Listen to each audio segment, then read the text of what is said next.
السلام علیکم ورحمۃ اللہ وبرکاتہ۔ بنی اسرائیل میں ایک بہت بڑا عابد یعنی عبادت گزار شخص تھا۔ اسی علاقے کے 3 بھائی ایک بار اس عابد کی خدمت میں حاضر ہو کر عرض گزار ہوئے کہ ہمیں سفر درپیش ہے، واپسی تک ہماری جوان بہن کو ہم آپ کے پاس چھوڑ کر جانا چاہتے ہیں۔ عابد نے خوف فتنہ کے سبب معذرت چاہی، مگر ان کے پہم اصرار پر وہ تیار ہو گیا اور کہا کہ میں اپنے پاس تو نہیں رکھوں گا، کسی قریب گھر میں اس کو ٹھہرا دیجیے۔ چنانچہ ایسا ہی کیا گیا۔ عابد کھانا اپنے عبادت خانے کے دروازے کے باہر رکھ دیتا اور وہ اٹھا کر لے جاتی۔ کچھ دن بعد شیطان نے عابد کے دل میں ہمدردی کے انداز میں وسوسہ ڈالا کہ کھانا کھانے کے اوقات میں جوان لڑکی اپنے گھر سے نکل کر آتی ہے، کہیں کسی بدکار مرد کے ہتھے نہ چڑھ جائے۔ بہتر یہ ہے کہ اپنے دروازے کے بجائے اس کے دروازے کے باہر کھانا رکھ دیا جائے، اس اچھی نیت کا کافی ثواب ملے گا۔ چنانچہ اس نے اب کھانا اس کے دروازے پر پہنچانا شروع کر دیا۔ چند روز بعد شیطان نے پھر وسوسے کے ذریعے عابد کا جذبہ ہمدردی ابھارا کہ بیچاری چپ چاپ اکیلی پڑی رہتی ہے، آخر اس کی وحشت دور کرنے کی اچھی نیت کے ساتھ بات چیت کرنے میں کیا گناہ ہے، یہ تو کار ثواب ہے۔ یوں بھی تم بہت پرہیزگار آدمی ہو، نفس پر حاوی ہو، نیت بھی صاف ہے، تمہاری بہن کی طرح ہے۔ چنانچہ بات چیت کا سلسلہ شروع ہوا۔ جوان لڑکی کی سریلی آواز نے عابد کے کانوں میں رس گھولنا شروع کر دیا۔ دل میں ہیجان برپا ہوا۔ شیطان نے مزید اکسایا، یہاں تک کہ نہ ہونے کا ہو گیا، حتیٰ کہ لڑکی نے بچہ بھی جان دیا۔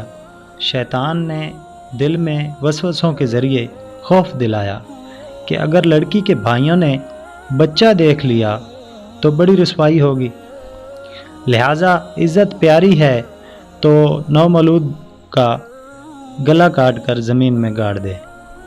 وہ ذہنی طور پر تیار ہو گیا، پھر فوراً وسوسہ ڈالا، کہیں ایسا نہ ہو کہ لڑکی اپنے بھائیوں کو بتا دے۔ بس عافیت اسی میں ہے کہ نہ رہے بانس نہ بجے بانسری، دونوں ہی کو ذبح کر ڈال۔ العرض عابد نے جوان لڑکی اور ننھے بچے کو بے دردی کے ساتھ ذبح کر کے اسی مکان میں ایک گڑھا کھود کر دفن کر کے زمین برابر کر دی۔ جب تینوں بھائی سفر سے لوٹ کر عابد کے پاس آئے تو اس نے اظہار افسوس کرتے ہوئے کہا، آپ کی بہن تو فوت ہو گئی ہے، آئیے اس کی قبر پر فاتحہ پڑھ لیجئے۔ چنانچہ عابد انہیں قبرستان لے گیا اور ایک قبر دکھا کر جھوٹ موٹ کہا، یہ آپ کی مرحومہ بہن کی قبر ہے۔ چنانچہ انہوں نے فاتحہ پڑھی اور رنجیدہ واپس آ گئے۔ رات شیطان ایک مسافر کی صورت میں 3 بھائیوں کے خوابوں میں آیا اور اس نے عابد کے تمام سیاہ کارنامے بیان کر دیے اور تدفین والی جگہ کی نشاندہی بھی کر دی کہ یہاں کھودو۔ چنانچہ تینوں اٹھے اور ایک دوسرے کو اپنا خواب سنایا۔ تینوں نے مل کر خواب میں کی گئی نشاندہی کے مطابق زمین کھودی تو واقعی وہاں بہن اور بچے کی ذبح شدہ لاشیں موجود تھیں۔ وہ تینوں عابد کے ہتھے چڑھ گئے۔ اس نے اقبال جرم کر لیا۔ انہوں نے بادشاہ کے دربار میں نالش کر دی۔ عابد کو اس کے عبادت خانے سے گھسیٹ کر نکالا گیا اور سولی دینے کا فیصلہ ہوا۔